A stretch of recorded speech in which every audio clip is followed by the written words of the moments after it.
Bir musiqinin hekayəsi bəzən bir insanın tale yolunu, bəzən bir nəslin yaddaşını işıqlandırır. Polad Bülbüloğlu'nun əvəz olunmaz ifası ilə yaddaşlara həkk olunan Gəl ey səhər də belə mahnılardandır.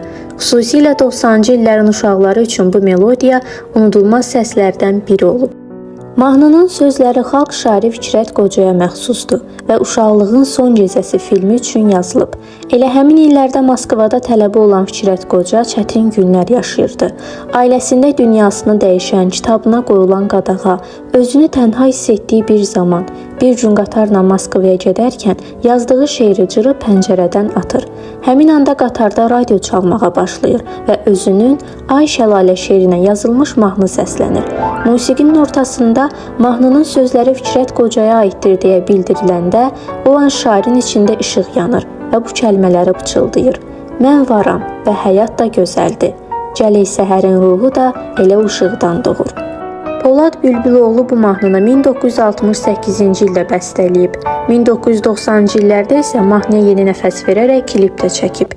Gəl ey səhər, bir uşaqlığın son gecəsi, bir xalqın yaddaşında yaşayan əbədi musiqidir. Yenə bu səhər günəş nur yerə əylər, bir təzə nağıl başlar dünya o yəni gün.